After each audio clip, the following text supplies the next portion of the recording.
ทะล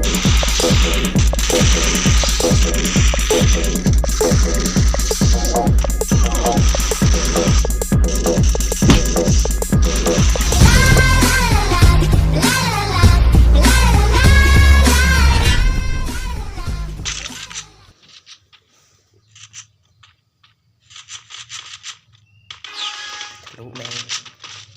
เก่งจำได้ตัวทะลุให้เบิ่งเลย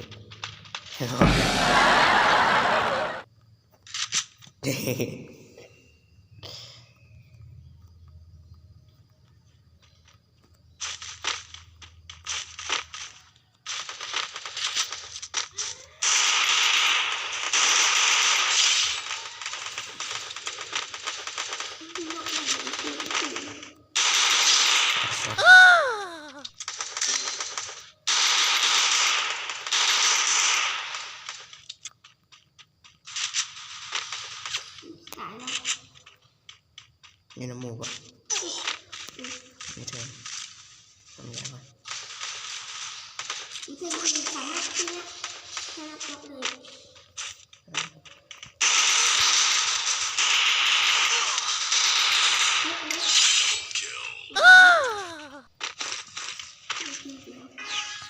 สวยจัง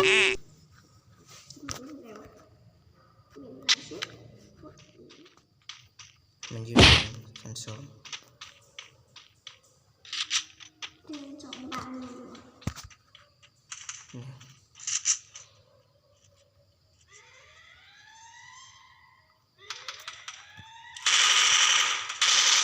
หัว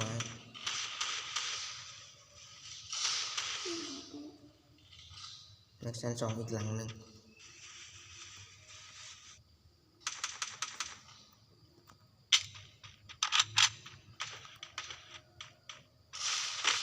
เอาฝักหลังนี่ครับ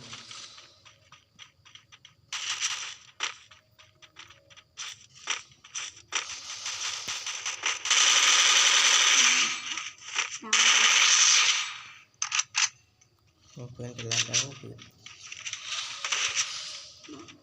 นตัวสุดท้ายมีเพื่อนตัวนึงสวยแม่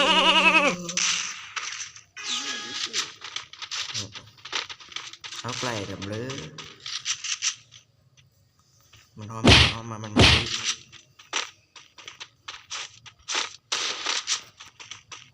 มัน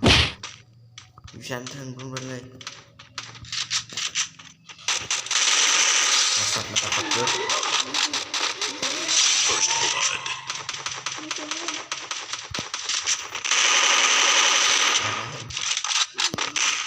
อันนี้12 นัดเลยนี่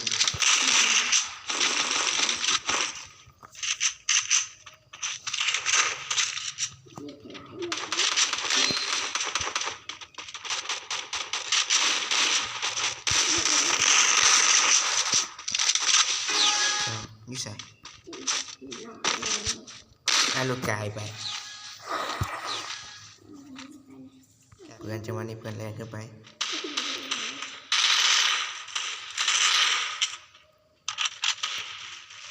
สุดเพื่อนแบบ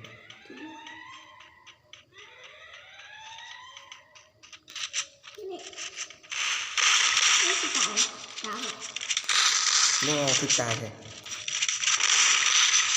นี่ตอนนี้ให้นกพกนัด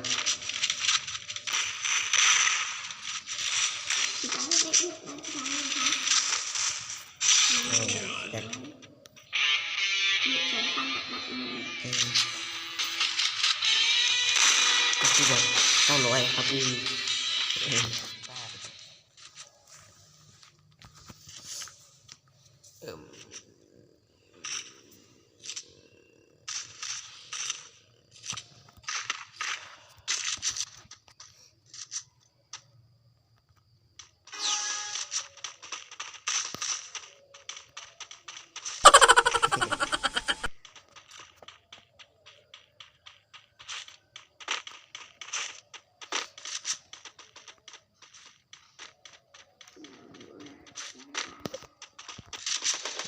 กัน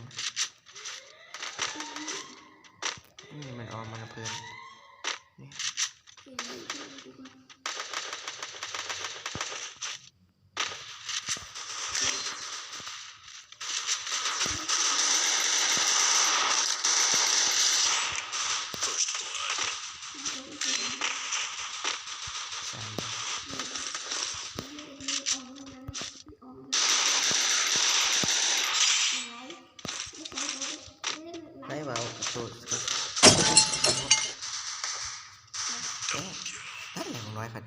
ปอมีอีมใช่ไอ้ตัวนี้ล็อกจะโดนแล้วมันจำสติ๊กฮะดีไว้ เสื้อโซโซ น้องออสามจะโดน ตอนนี้ค่ะเด็กไปเสียง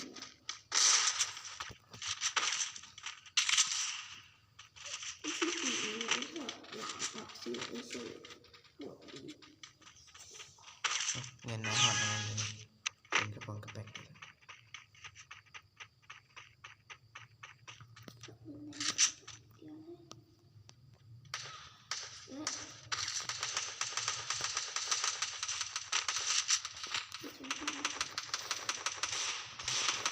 ที่ใช่ไหม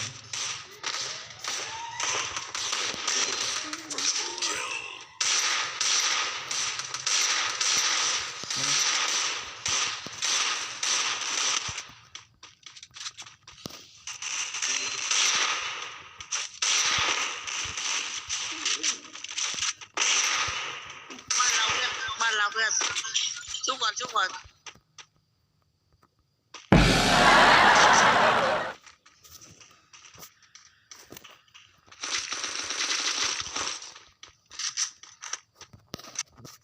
มันอยู่ไหนลงอ้อมไปอีกทาง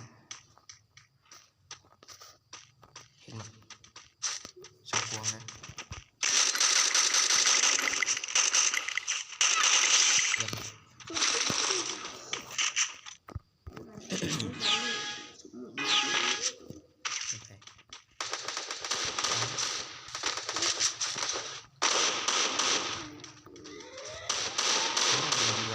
น็อกสอง First blood.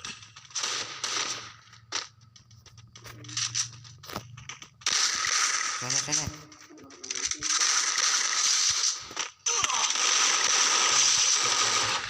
ตัวประสวยอย่างนี้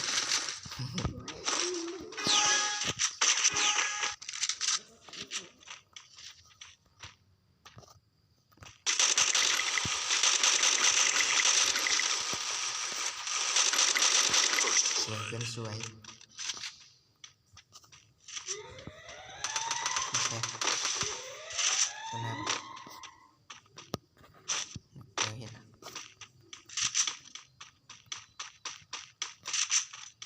ไม่เสียว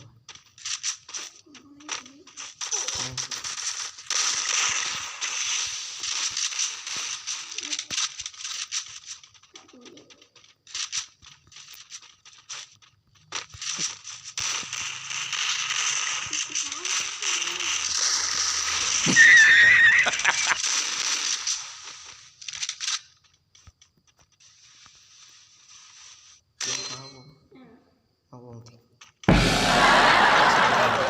วงกัดเจอละ50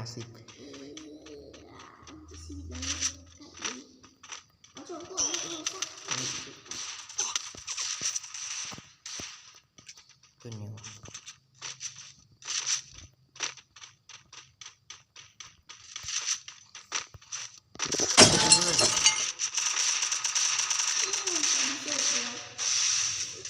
ว่าโบแพ้มัน ใช้พิเศษเลย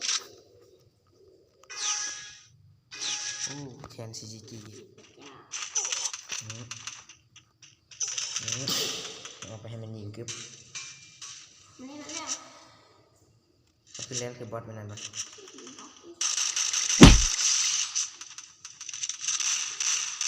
ก็ไม่ยิงตัวหลังคุณวะ เขาทำบนบล็อกแมนน่ะที่หิว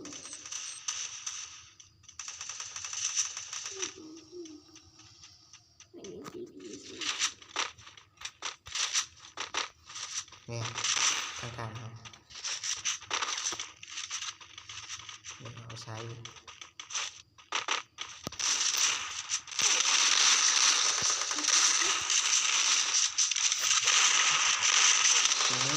มีพุทธขนาด มียากัน สุดยอดสุดยอด